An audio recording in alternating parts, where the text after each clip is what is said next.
but when you can invite the grace. Oh my God. Listen, I want to give you just a pointer on how you can invite that grace, even though you might not have initially.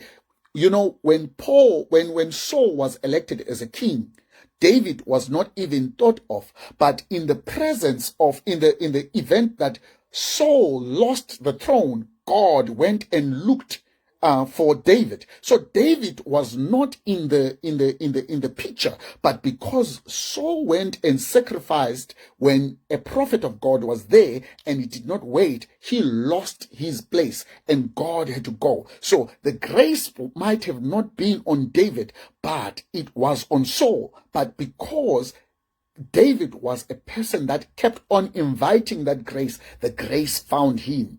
Oh my God. So let us continue. And we are going to jump to verse number 24 of chapter 14. And I want to give you this so that you may understand. I'm only touching on tongues because I want to give you understanding. I want what the Holy Spirit has taught me over the years. Right. Now, verse number 24 says, but if all prophesy, oh my God. So can you see how many times I've proven to you that you might not have the grace of the office of the prophecy, but because you have been training yourself in interpretation of tongues, the Holy Spirit will enable you to interpret. Now, speaking in tongues and interpretation, that is equal to prophecy. If you speak in tongues or if you interpret a tongue, that is equal to prophecy. Now, Paul is saying in verse number 24, but if all prophesy and an unbeliever or an uninformed person comes in, he is convinced by all. He is convicted by all. 25 says, and thus the secret of his heart are revealed. So there is a revelation.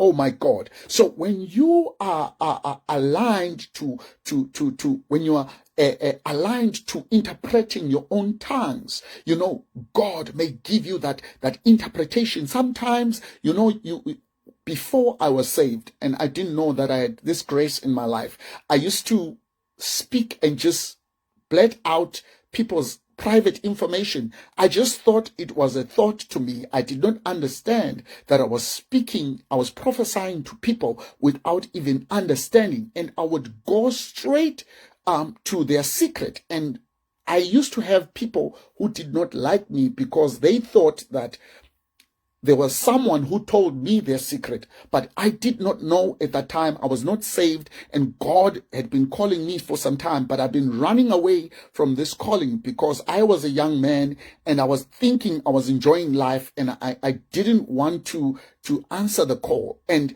it got me into so much trouble because I used to prophesy to people. I used to reveal people's private information. Sometimes my eyes would be open and I would see things that I was not meant to see, you know, especially us Africans. You know, you would see some bottle of muti that was put somewhere that you were not meant to see, or you will see some kind of a horn that you were not meant to see. And I was operating prophetically, but outside of the foundation of Christ. There is so many of the people. Let me say something bold. A sangoma is a person, is a prophet that has been stolen from the foundation of Christ, because no one, a sangoma cannot operate and without the gift. So the gift is there. It's the grace that I'm talking about. So the people that are sangomas, they have got the gift, but it is who gives them the power to be able to speak to the dead, who gives them the power to be able to go back into the future, into the past, and be able to manipulate those things. Right. So I want you to realize that most of the prophets that are operating, they are operating like sangomas, but they don't have the traditional regalia. So you go there, you give them money, and then they tell you things. Oh my God.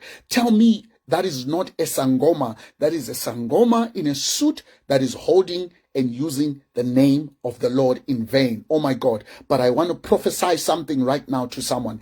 I want to say that God will begin to judge those false prophets. And I'm telling you, they will begin to fall. Some will die on the altars. Some will preach and not get up. Some will be judged. Some will be struck by lightning. Some will be exposed, as we are seeing it happening in Africa right now. I'm telling you right now, I want to say this before it happens so that you may quote and say, a man of God spoke these things before they happen.